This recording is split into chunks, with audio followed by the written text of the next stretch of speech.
welcome back. It's Christine again with the Artist Pod, and today we're going to talk about how to draw a guinea pig. So, let's get arting.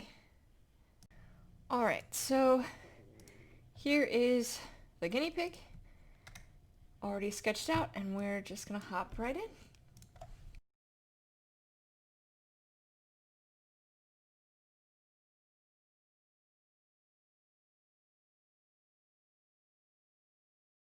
So as usual, this is still just a sketching layer for me, where I'm just getting fur directions sorted out.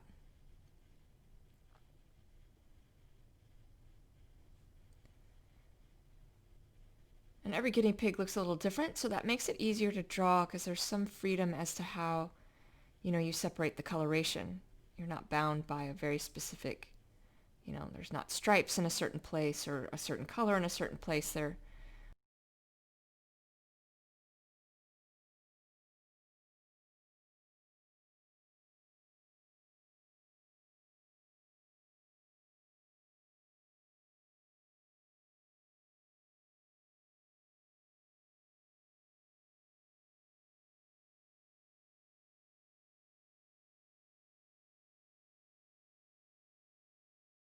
Okay, so now that it is sketched out, I'm going to have the light source coming from over here.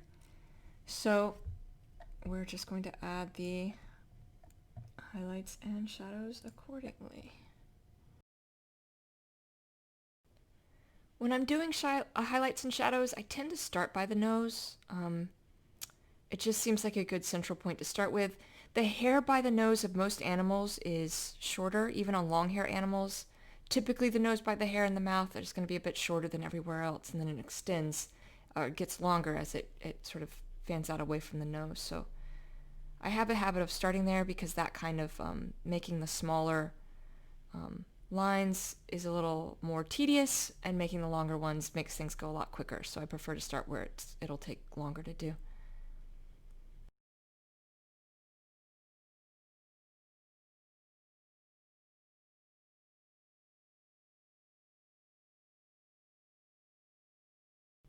As I'm drawing, you'll see that I'm keeping my pen pressure light on the left side of the face there.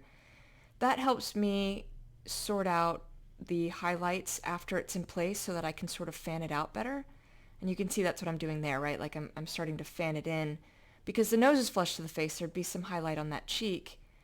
But I needed, the sort of freedom and flexibility to sort that out. Without putting full pen pressure, I can layer up more lines basically and achieve the same result. But it gives me a little bit more control. And then underneath, there are going to be some highlights here, but the head's obviously sort of big, so there's going to be a deeper shadow. Also the legs, the way the legs bulge, the one on the left actually kind of bulges forward, so there's a little bit of extra highlight as that leg was forward.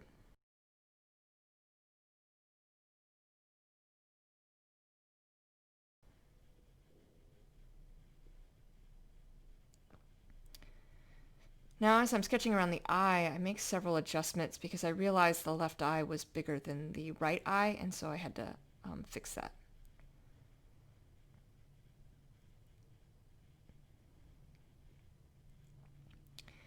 And then, even though the highlight is coming from above and to the right, on the right side you still have a shadow where an object is rounding, right? Like that's how we indicate its 3 dimensions. Where it's rounding is going to have that shadow even on the highlight side, but not nearly as deep as on the back side.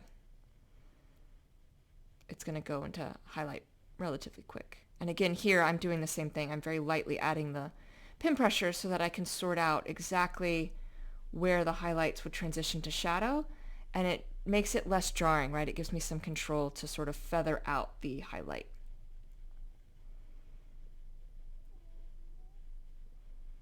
Now when I do the feet here, I actually go back in and I erase everything I'm doing here on that right foot, or the foot that's on the right, the left foot, because it was a little too much. The feet are kind of tucked under the body, so it wouldn't be in as much highlight, and you see there I just erased it. It wouldn't be in as much highlight as I did it, so I erased the whole thing and started over.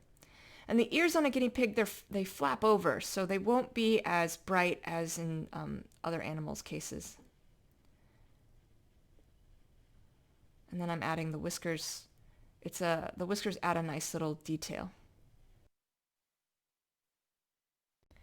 Alright, so that is how you draw a guinea pig. I hope that was helpful. In the floating nether next to me, I have other videos of art tutorials I have done, and I will see you all soon. Thank you so much. Take care.